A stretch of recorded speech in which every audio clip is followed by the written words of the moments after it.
Di para sahabat itu, kaum muslimin, yang terbayang bagi mereka itu adalah infak, yang terbayang bagi mereka adalah sebuah kebahagiaan, keselamatan di akhirat yang kekal dan abadi di sisi Allah tabaraka wa taala. Semua kita boleh klaim sekarang, kamu cinta Nabi, cinta Ustaz. Cinta Nabi, cinta Ustaz. Termasuk saya, cinta Nabi, cinta. Kapan tahunya? Besok di akhirat. Maka apa kata Nabi sallallahu alaihi wasallam? Amalur rajuli biyadih. Penghasilan yang terbaik adalah pekerjaan yang dilakukan oleh seseorang dengan tangannya sendiri. Wa kullu bai'in mabrur, dan setiap jual beli yang mabrur. Ini aktivitas ini membantu saya di akhirat atau akan menyulitkan saya di akhirat? Kalau seandainya perbuatan itu ternyata akan menyulitkan kita di akhirat kelak, tinggalkan perbuatan itu.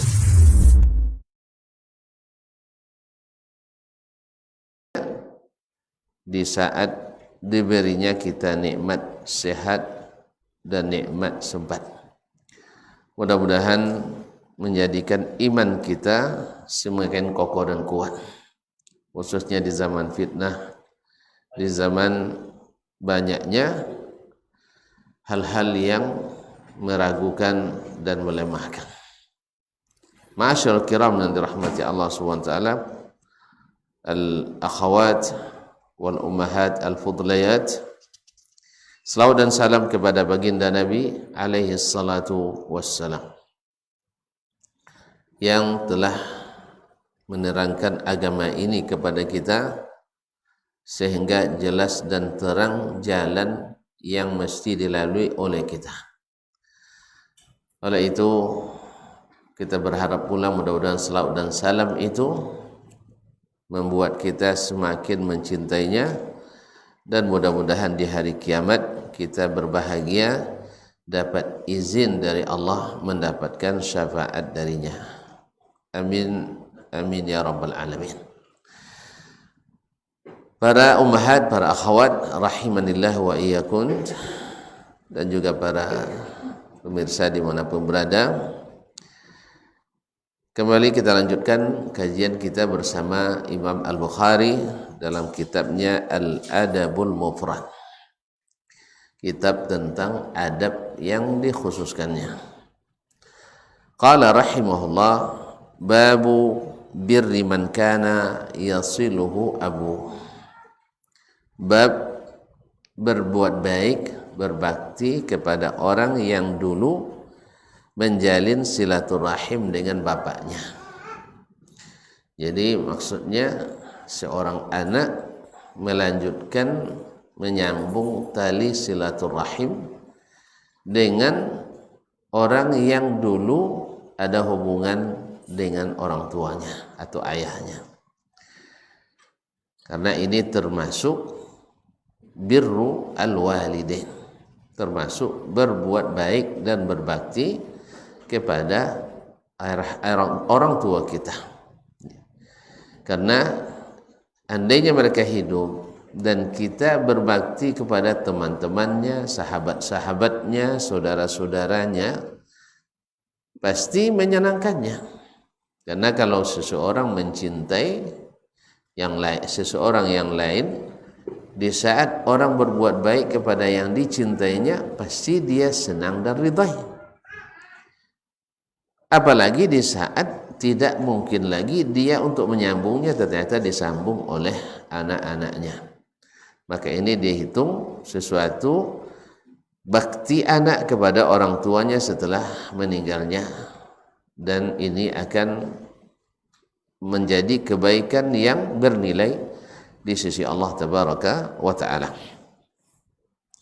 Qala al-Imam Al-Bukhari rahimahullah, haddatsana Abdullah ibn Salih.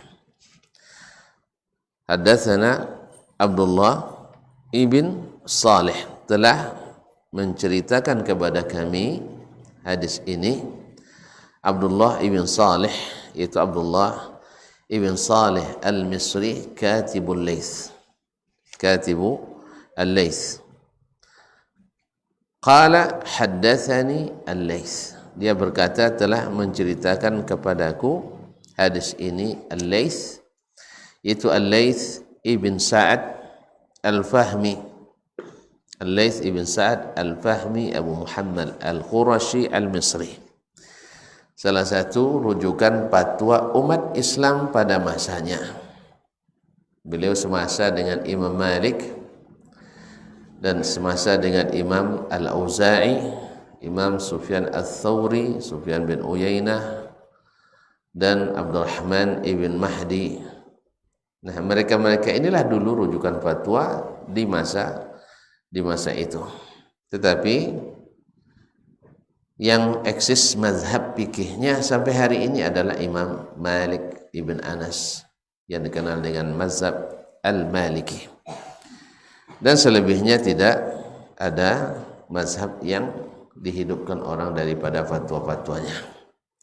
Nah, Laits ibn Sa'ad rahimahullah, seperti kata Imam Az-Zahabi, wa laisa huwa biduni Malik fiqhan wa hadithan.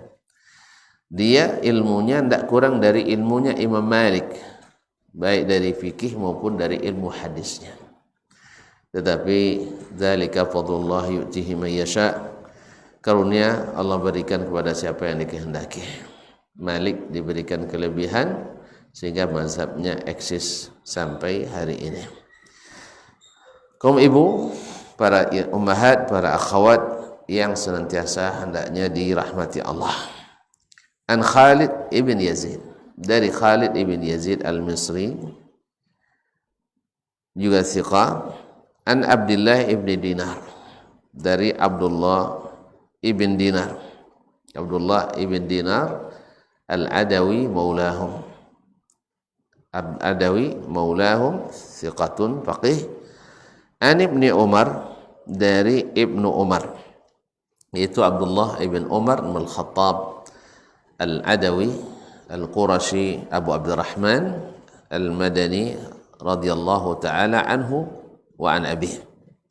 Salah satu dari sahabat yang 7 yang paling banyak memberikan hadis dari baginda Rasulullah sallallahu alaihi wasallam, yang terkenal dengan kokohnya menegakkan sunnah-sunnah Nabi alaihi salatu wassalam, sehingga diklasifikasikan oleh sebagian ulama fikih sebagai mutasyaddidin dalam hal ini, orang yang keras dalam menerapkan sunnah Nabi alaihi salatu wassalam.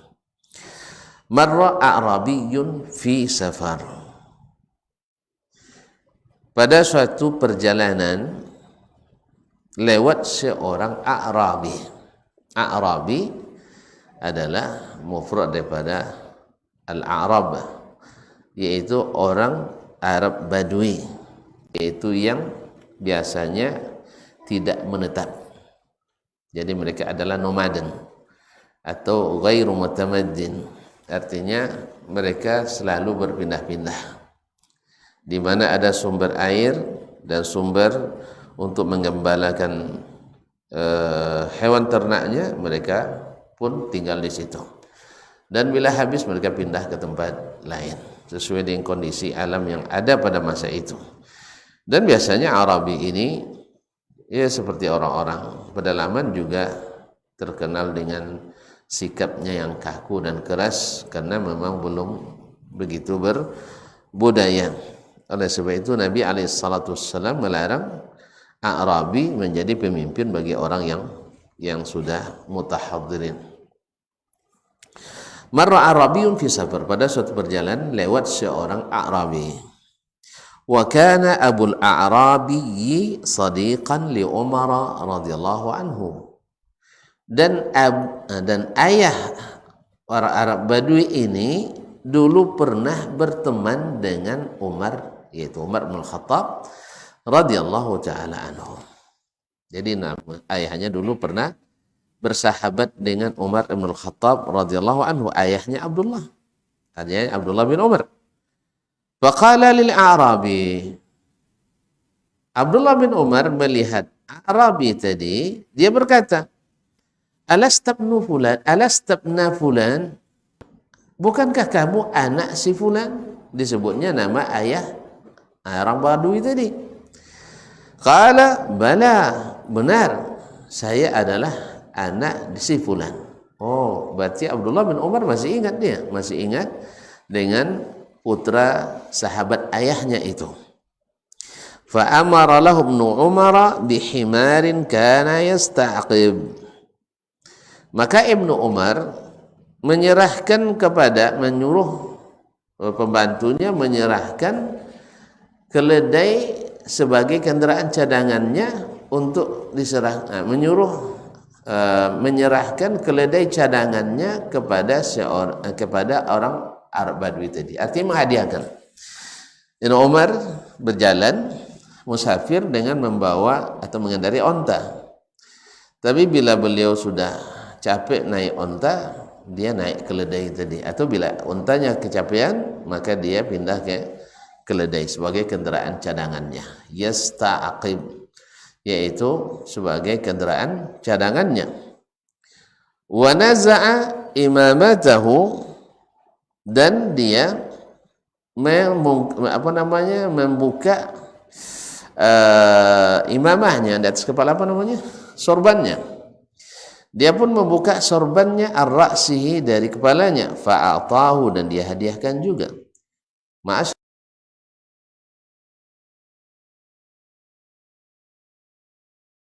Sorban itu kebesaran.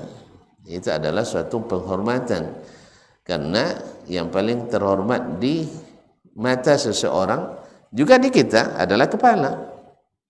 Makanya mereka kalau nak memuliakan seseorang di tradisi orang Arab, ya, itu mencium kepalanya. Baik orang tua kita, ayah dan ibu kita, atau guru dan orang-orang yang kita cintai, maka dicium di kepalanya. Cuman beda pula dengan kita, menghormati kepala tidak boleh disentuh sama sekali. Tidak boleh disentuh sama sekali. Ini hanya keberadaan budaya. Kalau kita justru nunduk-nunduk, yaitu salamannya sambil nunduk dan cium tangan. Ini sebenarnya seperti kata Imam Ibnul Qayyim rahimahullah, kurang bagus untuk pendidikan anak. Karena anak itu bagusnya dididik untuk selalu menjaga izzah. Kata beliau, harus menjaga izzah. Makanya dia menghormati gurunya, bagusnya dia mencium kepalanya. Karena di saat dia menghormati itu, dia tidak jatuh harga dirinya. Kalau kita sekarang dengan cium tangan, menunduk-nunduk, menghormati orang sambil menjatuhkan diri kita. Nah, jadi dari sisi pendidikan menurut Imam Ibnul Qayyim rahimahullah, ini kurang bagus. Ketika berbicara tentang hukum mencium tangan orang-orang yang kita hormati, boleh atau tidak. Dalam hal ini terjadi khilaf di antara ulama, ada yang membolehkan dan ada yang melarang. Tetapi dari sisi psikisnya, dari sisi psikologisnya, kurang bagus ketika anak disuruh nunduk-nunduk. Ya, dari sisi ini. Karena menghormati orang tidak mesti merendahkan diri. Dalam arti menghinakan diri maksudnya. Wallahu ta'ala alam. Ini kan adalah masalah sifatnya lebih kepada budaya. InsyaAllah tidak terlalu ditekankan betul, kecuali sampai sujud-sujud dan rukuk karenanya. Tapi kalau seandainya hanya sekedar mencium tangan, ada di antara ulama yang membolehkannya. Tapi dengan syarat tadi, tidak mengkultuskan orang yang kita inikan. Tapi tadi tinjauan yang disebutkan Ibnul Qayyim dari sisi psikisnya, supaya anak ketika menghormati seseorang, dia tetap menjaga izzah dirinya, bukan dengan menunduk-nunduk kepada selain dirinya. Wallahul musta'an. Ma'asyiral kiram dirahmati Allah SWT. Alastabna fulan, melalui dia wa naza'a imamatahu an ra'sihi fa'ata. Lalu dia membuka sorbannya dan diberikannya kepada anak sahabat ayahnya itu. Anak sahabat ayahnya itu. Faqala ba'du man kana ma'ah. Sebagian murid yang bersama Abdullah bin Umar berkata, "Ama yakfihi dirhaman?" Orang ini kan tidak tahu ini. Bukankah cukup baginya hanya orang miskin seperti itu dikasih 2 dirham kan cukup lah. Ada banyak itu 2 dirham. Kalau kita kan 2000. Ya, ada orang ketemu kasih 2000 dah hebat itu. Apa jawab Abdullah bin Umar radhiyallahu taala anhu? Faqala, dia berkata, qala an-nabiy sallallahu alaihi wasallam, Nabi sallallahu alaihi wasallam, ihfaz wudda abik, jagalah kasih sayang ayahmu. La taqta'hu, jangan kau putuskan. Fayutfi'ullahu nurak, sehingga nanti Allah padamkan cahaya dirimu. Jadi kita kalau sudah tidak bercahaya lagi, maka kita akan jalannya meraba-raba. Kalau kita tidak bercahaya lagi, maka orang melihat kita tidak menyenangkan lagi. Oleh itu kaum muslimin dan muslimat yang dirahmati Allah Subhanahu wa taala, maka Abdullah bin Umar memuliakannya dengan memberikan kendaraan dan menyerahkan sorban kepada anak sahabat ayahnya tadi. Jadi kenapa kendaraan? Karena yang paling berharga yang dimiliki oleh seorang dalam musafir itu adalah kendaraan. Karena dalam perjalanan yang paling dibutuhkan orang adalah kendaraan. Nah, sekarang dia berikan kendaraan itu kepada yang lain, walaupun sebenarnya dia butuhkan, tetapi dia hanya sebagai cadangan. Nah, dalam perjalanan yang paling dibutuhkan orang adalah kendaraan, maka dia berikan itu. Dan yang melekat di badan yang paling dihormati adalah sorbannya, karena kepala adalah anggota badan yang paling dihormati, maka dia serahkan pula sorban itu kepada orang Arabi tersebut. Ma'asyarul kiram dirahmati Allah Subhanahu wa taala. Maka dia bilang, ketika sahabatnya mengatakan, kenapa diberikan sebanyak ini pemberian? Tidak cukupkah dengan hanya sekedar diberikan uang 2 dirham sekedar untuk makannya di perjalanan? Maka Abdullah bin Umar menjawab, ihfaz, atau menukil dari Nabi SAW, ihfaz wudda abik, jaga kasih sayang ayahmu. Ayahmu dulu pernah bersahabat dan saling menyayangi dengan ayahnya dia. Nah, sekarang saya menyambung itu supaya saya tetap bercahaya dan tidak memutuskan tali silaturahim. La taqta'hu fayutfi'ullahu nurak, jangan engkau putuskan, nanti Allah padamkan cahayamu. Ma'asyiral karimat, para ibu, para akhwat yang dirahmati Allah Subhanahu wa taala.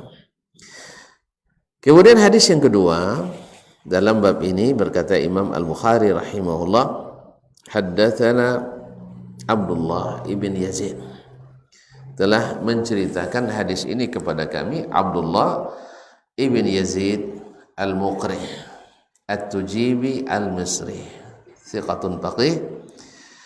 Qala, dia berkata, haddatsana Haywah, telah menceritakan kepada kami Haywah, yaitu Haywah ibn Shuraih Al-Misri, mufti diyar Al-Misriyah pada masanya. Qala haddatsani Abu Uthman Al-Walid ibn Abil Walid, telah menceritakan kepada kami Abu Uthman Al-Walid ibn Abil Walid Al-Basri. Qala an Abdullah ibn Dinar, dari Abdullah ibn Dinar Al-Makki Al-Adawi yang seperti juga disebut dalam sanad sebelumnya. An Ibni Umar, dari Ibnu Umar, Abdullah bin Umar Abu Abdurrahman Al-Adawi. An Rasulillah sallallahu alaihi wasallam, dari Rasulullah sallallahu alaihi wasallam qala, dia bersabda, inna abarral birri ayyasila ar-rajulu ahla wuddi abihi, sesungguhnya di antara sebaik-baik perbuatan baik atau sebakti-bakti perbuatan bakti kepada orang tua tentunya, ayyasila ar-rajulu, yaitu seseorang menyambung bersilaturahim ahla wuddi abihi, orang yang dulu pernah menjalin hubungan silaturahim dan kasih sayang dengan ayahnya, Ma'asyiral karimat yang dirahmati Allah, ya, termasuk sebaik-baik kebaikan yang bisa diberikan oleh seorang anak kepada orang tuanya setelah mereka tiada, tentunya setelah mereka, bahkan di saat mereka ada sekalipun, bahkan di saat mereka masih ada sekalipun. Karena seperti yang kita sebutkan tadi, orang yang mencintai akan senang bila orang yang dicintainya itu diberikan atau disambung hubungan baik dengannya oleh kita. Cobalah misalnya kalau sempat orang tua kita bersahabat dengan seseorang di suatu tempat, di suatu negeri. Lalu anaknya pergi ke tempat itu, anggaplah misalnya di Yogyakarta atau di Jakarta, atau bahkan kalau hanya di Pekanbaru. Lalu anaknya menceritakan, saya bertemu dengan bapak, itu sahabat ayah itu, atau ini teman ibu itu. Nah gimana? Ya kemarin saya ajak dia makan, bagus tuh. Nah, senang orang tua kita di waktu mereka hidup. Maka kesenangan itu juga berlanjut setelah wafatnya, karena tidak ada lagi yang menyambung kecuali kita. Kalau dulu kan ayah kita masih hidup, dia menyambung. Sekarang kita yang pada posisi itu, maka menyambung silaturahim yang tidak ada lagi disambung kecuali oleh kita, itu adalah suatu kebesaran dan suatu kebaikan yang tidak terkira, dan itu termasuk bakti kepada orang anak kepada orang tuanya. Sampai disebutkan oleh Nabi SAW, inna abarral birri ayasilar rajulu ahla huddi abihi. Sebakti-bakti anak kepada orang tuanya adalah dia menyambung hubungan silaturahim, kasih sayang antara orang tuanya, atau kasih sayang yang dijalin oleh orang tuanya. Nah ini juga berlaku kaum muslimat yang dirahmati Allah SWT. Perlu diingatkan, andainya orang tua kita memiliki istri selain ibu kita, ini agak berat juga ini kajian. Andainya orang tua kita memiliki suami, mau suami atau istri sekali, kalau mana tahu dia punya suami selain ayah kita, ya, atau punya istri selain dari ibu kita. Mungkin sebelumnya kita tidak ketahui, mungkin karena ya kalau seandainya diketahui oleh mak kita, kiamat dunia kan, akhirnya disembunyikan oleh orang tua. Nah disembunyikan atau dinampakkan, yang namanya ibu itu adanya, yang namanya istri ayah itu tetap ibu bagi anak dari istrinya yang lain.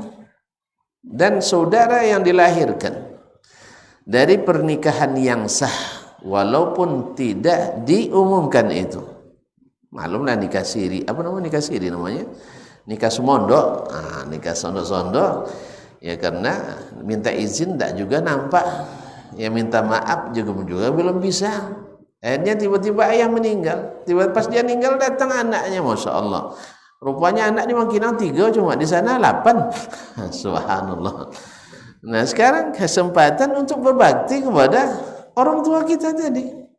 Jangan justru dijadikan sebagai penyebab perpecahan antara keluarga. Berat memang, tapi memang begitulah kenyataannya.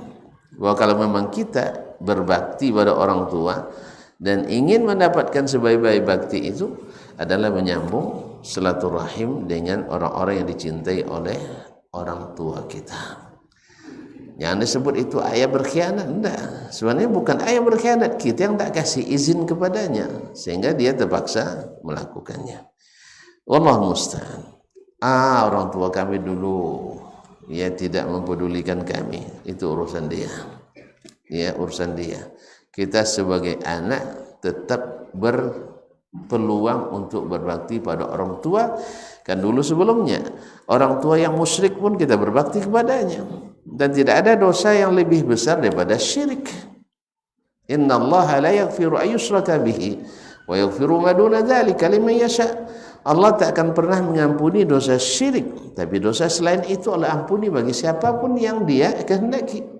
Nah sekarang dosanya itu tidak sampai syirik, itu pun boleh kita berbakti kepadanya. Apalagi dosanya hanya sama kita, ya hanya sama kita, yaitu tidak memberitahu. Ini kalau diberitahukan tidak dapat juga, itu masalahnya. Dia tidak bisa kecuali melakukannya. Daripada dia melakukan dosa, maka dia memilih untuk melakukan tanpa izin dari kita. Dan memang secara syar'i kan juga tidak wajib suami minta izin, hanya secara etika dan estetika saja. Artinya kalau bisa minta izin, ya minta maaf setelahnya. Tapi maaf tak diberi, izin pun tak keluar-keluar, akhirnya dia mencari tempat di luar walaupun tanpa dokumen resmi dan sebagainya. Ma'asyiral akhwat wal ummahat yang dirahmati Allah. Nah, sekarang kesempatan kita untuk berbakti kepadanya, yaitu dengan menyambung hubungan silaturahim dengan orang-orang yang dijalin oleh orang tua kita sebelumnya. Jadi bukan hanya sebatas persahabatan, pertemanan, termasuk di dalamnya adalah orang-orang yang menjadi bagian dari keluarga orang tua kita. Wallahu taala a'lam. Baik, kaum muslimat yang dirahmati Allah, masih ada waktu mungkin sekitar 7 menit. Kita masuk ke bab yang setelahnya. Qala al-Imam al-Bukhari rahimahullah, babun la taqta' man kana yasilu abaka fa yutfa'u nuruk.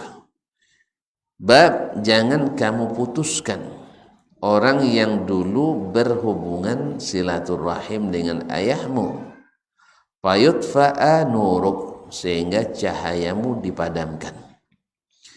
Qala rahimahullah, akhbarana Bishr bin Muhammad, telah menceritakan kepada kami Bishr ibn Muhammad. Itu Bishr ibn Muhammad al-Marwazi, As-Sakhtiyani al-Marwazi. Qala akhbarana Abdullah, telah menceritakan kepada kami Abdullah, yaitu Abdullah ibn Mubarak al-Marwazi, imam min a'immatil muslimin, yaitu seperti kata Imam Ibnu Hajar rahimahullah, jumi'a fihi jami'u khisalil khairi, terkumpul pada pribadinya yaitu segala sifat-sifat kebaikan. Masya Allah, tabarakallah. Qala akhbarana Abdullah ibn Lahiq, telah menceritakan kepada kami Abdullah ibn Lahiq. Qala akhbarani Sa'ad ibn Ubadah Az-Zuraqi, telah menceritakan kepadaku Sa'ad ibn Ubadah Az-Zuraqi, anna abahu, bahwa bapaknya, qala, berkata, kuntu jalisan fi masjidil Madinah, saya pernah duduk di Masjid Madinah, itu Masjid Nabawi, ma'a Amr ibn Uthman, bersama Amr ibn Uthman ibn Asim bin Abdullah al-Mazini al-Ansari. Famarra bina Abdullah ibn Salam, lewatlah di depan kami Abdullah ibn Salam. Abdullah bin Salam itu adalah dulu aslinya Yahudi, kemudian masuk Islam. Kisah masuk Islamnya, Masya Allah, ketika dia masuk Islam, dia datang ke Rasulullah sallallahu alaihi wasallam, lalu dia katakan, ya Rasulullah, innal yahuda qaumun buhtun. Orang Yahudi itu orang-orang yang cepat sekali mendustakan kebenaran. Nanti ketika mereka datang, tolong tanya tentang diriku kepada, saya akan bersembunyi nanti. Tanyakan tentang diriku kepada mereka.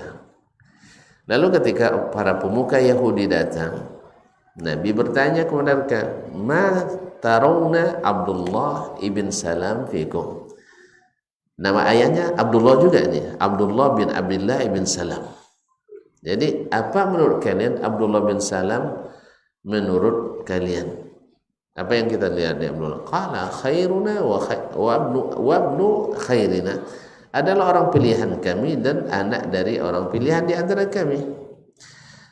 Lalu ditanya lagi, kaifa law aslam, bagaimana menurut kalian kalau dia masuk Islam? Qala, mereka berkata, qalu, tidak mungkin, ini tidak mungkin, tidak masuk akal. Akhirnya keluar Abdullah bin Salam yang tadi disebut orang baik, keturunan baik-baik. Nah, ketika dia keluar lalu mengucapkan asyhadu an la ilaha illallah wa asyhadu anna muhammadar rasulullah, akhirnya mereka mengingkari apa yang mereka sebutkan, syarruna wa ibnu syarrina, orang paling buruk dan anak orang paling buruk di antaranya. Ayah ikut dicaci sekali. Jadi baru di majelis yang sama, awalnya disebut orang terbaik, anak orang terbaik, setelah masuk Islam jadi orang terburuk, anak orang yang paling buruk. Maka benarlah kata Abdullah bahwa orang Yahudi itu qaumun buhtun, orang yang walaupun sudah kehabisan hujjah tapi tetap tidak mau menerima kebenaran. Nasallallahu salamata afiyah, jangan sampai Allah jadikan kita seperti itu. Famarra bina Abdullah bin Salam muttaki'an ala ibni akhihi, berjalan sambil dipapah oleh anak saudaranya. Fanafadha anil majlis, sampai dia melewati majlis, thumma atafa alaihi, kemudian turun dan duduk di majlis itu, faraja alaihim, kemudian dia kembali berbelok kembali ke majlis, faraja alaihim, dan kembali kepada mereka. Faqala ma syi'ta Amr bin Uthman, apa yang kau inginkan wahai Amr bin Uthman, yaitu Amr bin Uthman tadi yang duduk bersama Ubadah Az-Zuraqi tadi. Marrataini aw thalathan, dua kali atau tiga kali. Fawallazi ba'atha Muhammadan sallallahu alaihi wasallam bil haqq, maka demi zat yang telah mengutus Muhammad sallallahu alaihi wasallam dengan kebenaran, innahu lafi kitabillahi azza wa jal, sesungguhnya terdapat dalam kitabullah, artinya dalam kitab Taurat, karena dia Yahudi kan aslinya, terdapat dalam kitab Taurat, marrataini, dua kali dia ulang, terdapat dalam kitab Taurat, terdapat dalam Quran, la taqta man kana yasilu abak fayutfa'a bidzalika nuruk, jangan kamu putuskan apa yang telah dijalin oleh ayahmu, maka akan dipadamkan cahaya dirimu. Ma'asyiral kiram dirahmati Allah SWT, ini juga bab menunjukkan larangan untuk memutuskan silaturahim dengan orang yang pernah dijalin hubungan dengannya oleh orang tua kita, karena itu menyebabkan cahaya kita padam, sehingga kita tidak lagi diberikan petunjuk, dan kita tidak lagi menyenangkan atau menggembirakan, sehingga tidak menjadi anak-anak yang berbakti kepada orang tua. Dan ini adalah adab, dan ini adalah adab yang sangat tidak dianjurkan, yaitu memutuskan silaturahim dengan orang-orang yang dahulu dijalin oleh orang tua kita. Baiklah para ibu, para akhwat yang dirahmati Allah SWT, barangkali sampai di sini kita mengaji, dan kalau ada beberapa pertanyaan silahkan disampaikan, mudah-mudahan bisa kita jawab dan kita jelaskan. Terima kasih dan mohon maaf. Wallahu ta'ala a'lam wa sallallahu ala nabiyyina Muhammadin wa sallam.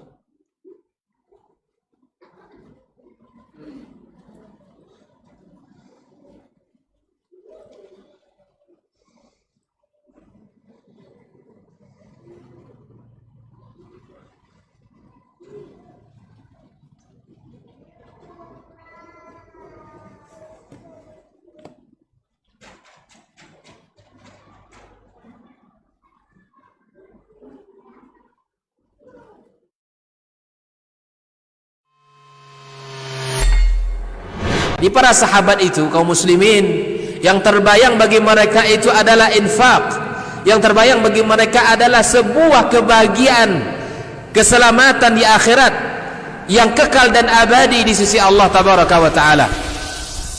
Semua kita boleh klaim sekarang, kamu cinta Nabi, cinta Ustaz, cinta Nabi, cinta Ustaz, termasuk saya, cinta Nabi, cinta.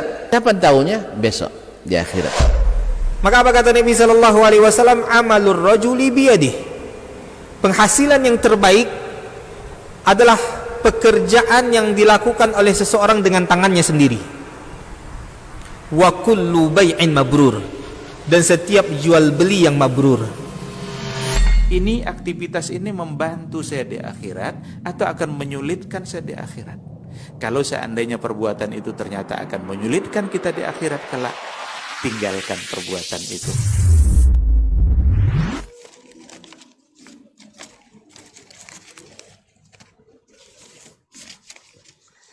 Masya Allah, banyak pertanyaan. Bismillah. Assalamualaikum warahmatullahi wabarakatuh. Waalaikumsalam warahmatullahi wabarakatuh. Apakah harta seorang istri yang dibawa sebelum menikah, adakah hak suami di dalamnya? Kalau hak wajib tidak ada, tapi kalau hak yang diserahkan oleh istri dengan senang hati, artinya dia nak menghadiahkan, menghibahkan, mensedekahkan, mewakafkan, itu hak istri semata, tidak ada hak suami di dalamnya. Maka bila suami mengambil hak atas istri tersebut tanpa izinnya atau tanpa keikhlasannya, maka ini adalah dosa bagi suami.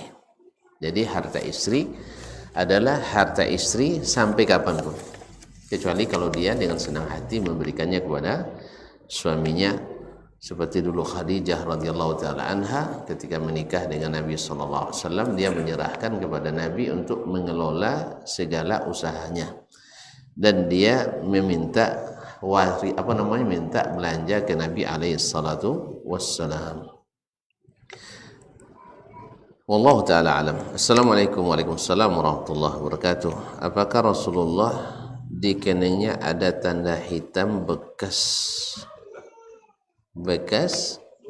wudu? Kalau wudu tidak akan hitam ya.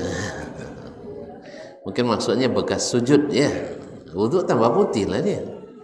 Nah, karena kita lihat banyak orang yang keningnya ada tanda hitam bekas wudu.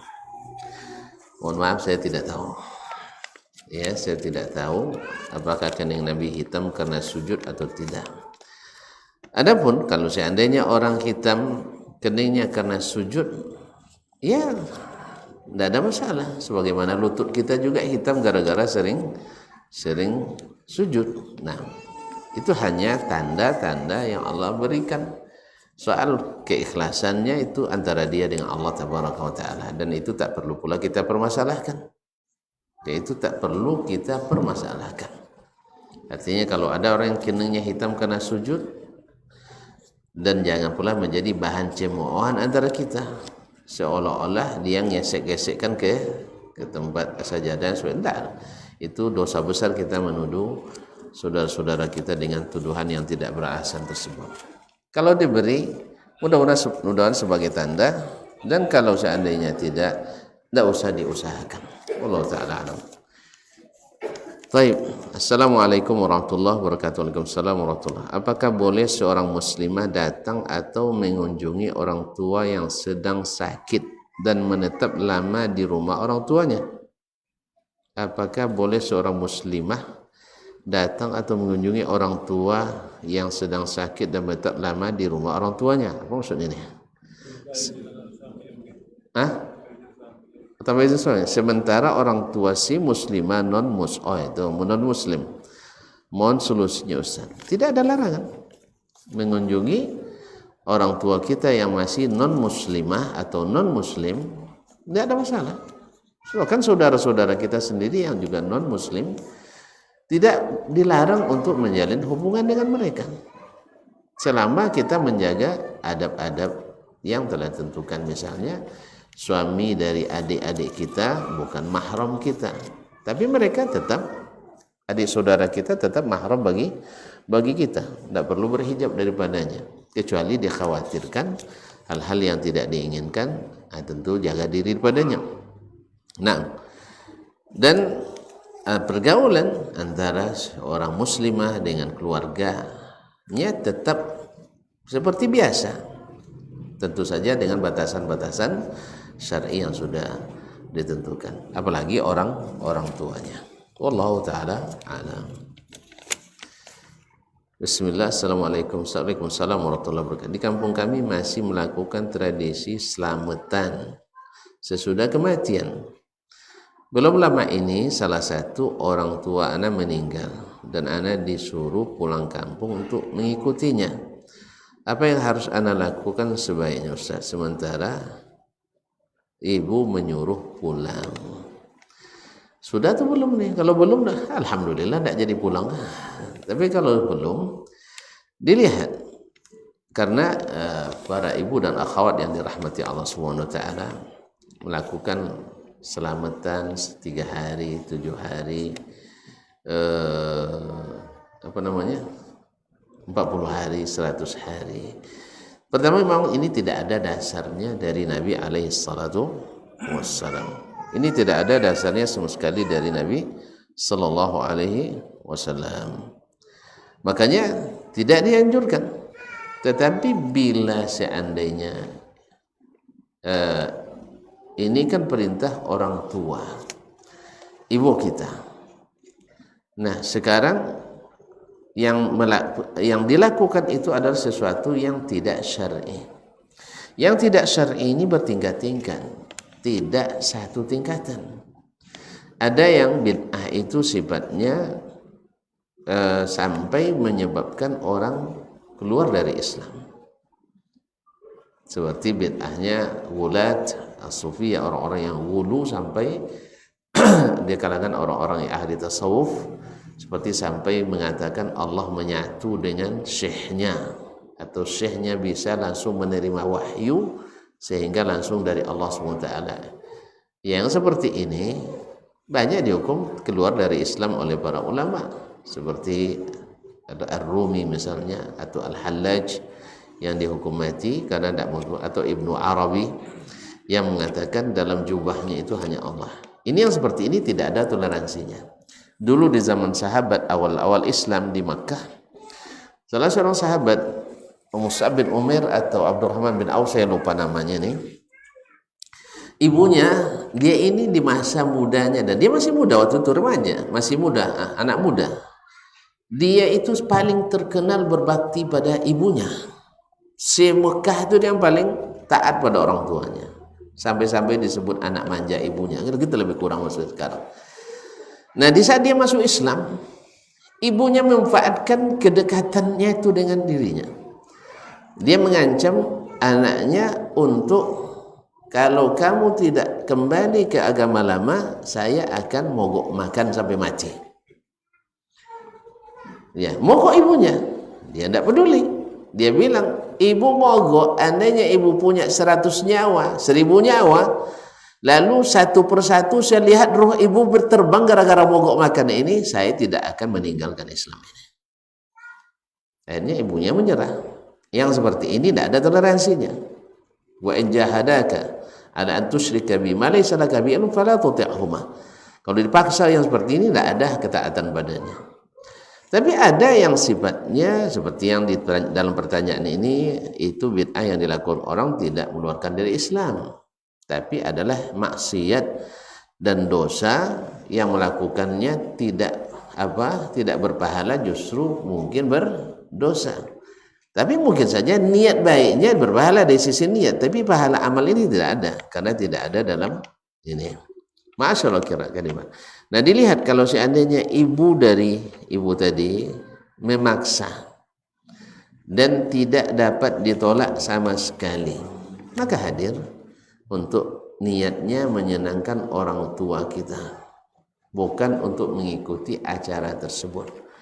Andainya kita hadir, kita dalam keadaan tidak suka, tapi karena ada ayah dan ibu kita yang memaksa, mudah-mudahan tidak berdosa. Wallahu ta'ala alam. Tapi kalau seandainya bisa ditolak dengan memberikan pengertian, dan ibu mau mengerti, ayah mau memahami, dan tidak berpengaruh kepada hubungan silaturahim atau silaturahim, dan tidak menganggap kita sebagai anak durhaka, maka saat itu jangan pulang. Jangan pulang kalau seandainya diizinkan oleh orang tua kita tersebut. Wallahu ta'ala alam. Assalamualaikum. Waalaikumsalam warahmatullahi. Apuan jika pertanyaan tidak sesuai materi. Saya juga minta maaf nanti kalau tidak jawab. Nah itu, ya sama-sama minta maaf kita. Kalau dapat saya jawab, kalau tidak kita lihat nanti. Ana, suami dan ibu ana sudah mendaftar haji sejak lama. Di perjalanan menunggu kuota keberangkatan, suami ana mengalami futur dengan mengundurkan diri dari haji. Apakah ana masih bisa berangkat haji dengan ibu ana saja Ustadz, karena tidak bersama mahram atau suami? Jazakallahu khairan. Yang pertama kita berdoa semoga suami ibu kembali ke jalannya, karena ini mengundurkan diri dari niat baik sungguh suatu keburukan besar. Karena sekarang diberikan kesempatan lalu kita sia-siakan, dan ini kewajiban yang kalau seandainya meninggal terhutang pada dirinya.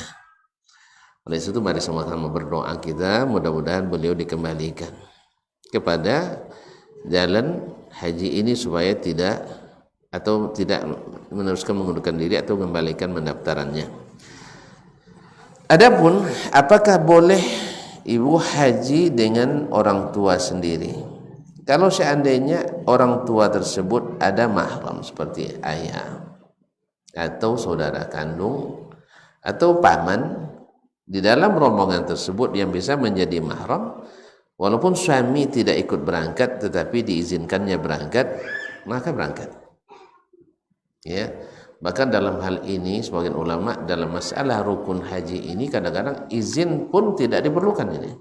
Andainya suami melarang untuk pergi tapi kita tidak pergi, ini tidak termasuk yang diwajibkan taat di sini. Wallahu taala alam. Tapi alangkah baiknya juga mendapat ridhanya sehingga kita dalam perjalanan tidak dalam keraguan. Nah, bila dalam rombongan itu ada mahram, baik paman, saudara, datuk, cucu yang bisa menjadi mahram walaupun tanpa suami pergi, ini tidak ada masalah, ada mahram kita. Tapi kalau seandainya tidak ada mahram kecuali yang ibu miliki hanya emak sendiri, emak juga bukan mahram, maka dalam hal ini terjadi atau terdapat dua pendapat ulama dalam hal ini, yaitu sebagian mengatakan dia tetap pergi haji bila ada rombongan wanita atau ibu-ibu yang thiqat, yang bisa dipercaya. Ini kan ibu rombongan ini bersama para ibu yang thiqat, agamanya lurus, artinya paham mereka bahwa mana yang boleh, mana yang tidak dalam perjalanan itu. Nah, bila dalam hal ini maka dalam mazhab Imam Syafi'i boleh ibu berangkat. Sedangkan di dalam mazhab Imam Ahmad atau Al-Hambali dan yang atau mazhab Al-Hanafi juga tidak wajib bagi ibu berangkat sebelum ada mahram. Ini mereka memasukkannya sebab tidak boleh seorang wanita yang beriman pada hari akhirat melakukan perjalanan sehari semalam tanpa mahram, dan hadis ini berlaku umum baik perjalanan biasa maupun perjalanan ibadah, tidak ada pengecualian. Maka dalam hal ini bila seorang wanita tidak mendapatkan mahram, maka tidak wajib pergi haji baginya, tidak wajib baginya. Nah, dan mereka mengatakan andainya tanpa mahram kan tidak wajib dia, tapi pergi juga di haji bila hajinya sesuai dengan rukun syarat yang telah ditentukan, maka hajinya tetap sah walaupun berdosa. Walaupun berdosa, ya dosa karena melanggar, yaitu pergi tanpa mahram. Tapi hajinya sah, insyaallah sah. Tapi berdosa. Wallahu musta'an. Oleh sebab itu kembali kita katakan, mudah-mudahan Allah SWT kembalikan suami ibu untuk tetap berhaji bersama, atau upayakan ada saudara atau mahram yang lain yang bisa bersama. Wallahu taala alam. Barangkali sampai di sini kajian kita petang ini. Semoga yang benar dan kita dengar mudah-mudahan masuk ke dalam hati dan kita pahami, mudah-mudahan diikuti dengan amalan. Dan yang salah, dan itu pasti bukan dari Allah dan Rasulnya, terbebas daripadanya, itu kemungkinan dari kelemahan saya atau dari syaitan, sabqul lisan. Maka kepada Allah saya mohon ampunan, kepada ibu-ibu dan akhwat semuanya serta para pemirsa dimanapun berada, saya mengharapkan dimaafkan, dan tentu saja kalau bisa memberikan masukan yang menunjukkan jalan kebaikan. Terima kasih dan mohon maaf. Wallahu ta'ala alam. Wa sallallahu ala nabiyyina Muhammadin wa sallam. Wa subhanakallahumma bihamdik. Ashhadu an la ilaha illa anta astaghfiruka wa atubu ilaik. Wassalamu alaikum warahmatullahi wabarakatuh.